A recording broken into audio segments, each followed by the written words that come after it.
Este es un tema internacional, el impeachment. Hay que apretar bien los labios para pronunciarlo y hay que apretarse bien los pantalones las personas que están metidas en esto o están siendo cuestionadas, están en la disyuntiva de que tienen que explicar de lo que se le acusa. Se le acusa a los presidentes, no es cualquier persona, es una persona que es la autoridad de un país. Eso es lo que llamamos un juicio político. Es la autoridad del país que está siendo vigilada, cuestionada. Entonces, esa persona que tiene el control de todo, de buenas a primeras, se ve que tiene que dar una explicación por una acción de ética dentro de su gobierno, como lo establece la Constitución, porque hay estamentos que el presidente puede hacer de todo, pero hay cosas que no puede hacer y todo tiene un límite.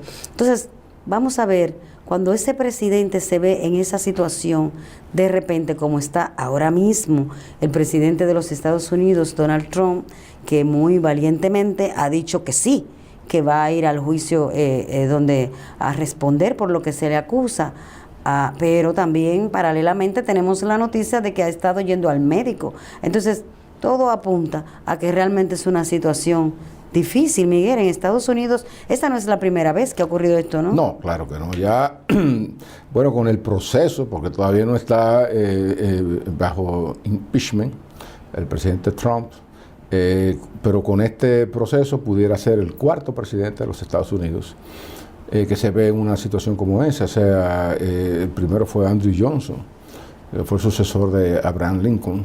Él canceló a un jefe militar contraviniendo una designación del Congreso. Tomó otras medidas que el Senado de los Estados Unidos entendió que violentaba las normas de la presidencia. Lo sometieron a un impeachment y se vio compelido a renunciar.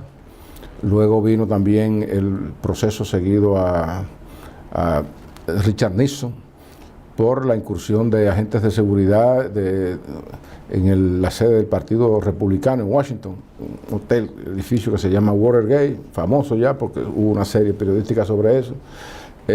Cuando se presentaron las pruebas de que ciertamente Nixon había ocultado o había borrado grabaciones que se referían a ese tema, y cuando ya se acercaba el momento de llevarlo a juicio, el presidente Nixon renunció y lo tuvo que suceder el vicepresidente de la República, el vicepresidente de los Estados Unidos, que le dio un perdón y Nixon fue liberado de eso. Entonces, pero fue prácticamente obligado a renunciar. No fue destituido, sino obligado a renunciar. Luego vino el de Bill Clinton, que se le consideró que había incurrido en perjurio, en ocultamiento de datos de su relación con Mónica Lewinsky, pero el proceso no llegó a término porque el Senado no encontró lo suficiente peso a las acusaciones como para obligarlo, como para destituirlo u obligarlo a renunciar. Y ahora estamos en el del presidente Trump, que está siendo acusado de haberse puesto de acuerdo con el presidente de Ucrania para que el presidente de Ucrania hiciera acusaciones directas contra el hijo del entonces vicepresidente Joe Biden. Su opositor.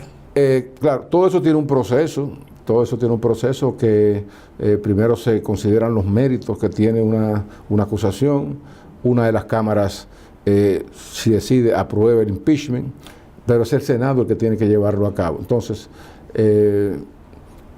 muchas veces se da el hecho de que si el Senado encuentra razones para pedir la renuncia, para destituirlo, lo destituye, o lo inducen a pedir la renuncia. Eso es en el caso de Estados Unidos, en América Latina también. También ocurre, Miguel, y mira, como hemos dicho en otros programas, nosotros cuando estamos hablando de lo que pasa en todo el mundo, estos casos sirven de ejemplo porque todos los países corren riesgo y todos los presidentes y las figuras públicas, porque no son solo los presidentes, cualquier funcionario del Estado que viole lo que está establecido corre el riesgo de ser acusado y llevado a un juicio político, que es como un juicio disciplinario, ¿no?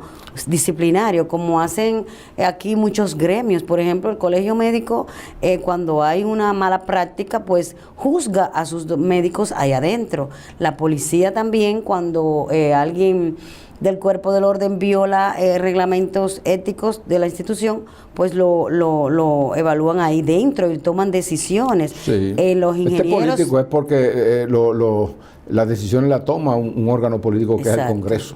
Sí. Pero ese es un... O sea, existe en muchas partes la ética profesional. Y la figura existe aquí en la República Dominicana y se ha aplicado en algún momento. O sea, se aplicó contra el síndico Manolín Jiménez en la época de Balaguer, era el alcalde de la ciudad, lo acusaron de corrupción, lo llevaron al Congreso y lo destituyeron. Sí, o sea que sí funciona la cosa. Miguel, pero en América Latina también hemos visto muchos casos, porque ahora América Latina es el plato del día, señores. Todos los días tenemos algo que es lo que está pasando. En América Latina también han ocurrido varios. Claro, sí. Por ejemplo, yo recuerdo que en Brasil eligieron al presidente Fernando Collor de Mello, que era un empresario, y parecía que con él estaba subiendo al poder una generación de gestores, de empresarios y cosas. Bueno, Collor de Mello fue sometido a un impeachment en Brasil y fue destituido. Después también en Brasil ocurrió hace poco el impeachment de Dilma Rousseff, que acusada de corrupción también... La hizo perder su gobierno. Sí, la destituyeron. Entonces, fíjate que, claro, hay procesos que se dan por ejemplo, el Senado te pone, digamos, en suspenso. Usted no puede funcionar mientras se esté haciendo el juicio. Hubo también, yo recuerdo, Fernando Lugo, que era el obispo era un ex obispo que fue presidente del Paraguay.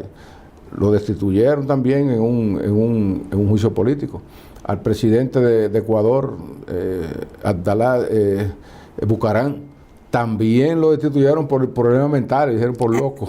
Por loco a la franca. Sí, y se han dado otros casos, por ejemplo, el presidente Pérez Molina de Guatemala también lo destituyó.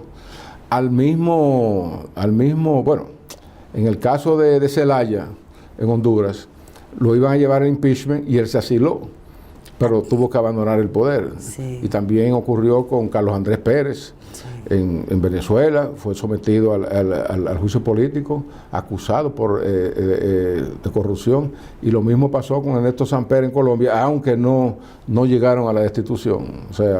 O sea que el tema es caliente y ha pasado en muchos lugares y puede seguir pasando. A nosotros solamente nos queda tomarlo como ejemplo en este país, ¿verdad? Para no llegar a eso y acompañar estos procesos en otros países como un aprendizaje político. Todos estamos aprendiendo de la política cada día. Quédense ahí que seguimos con más en nuestro programa.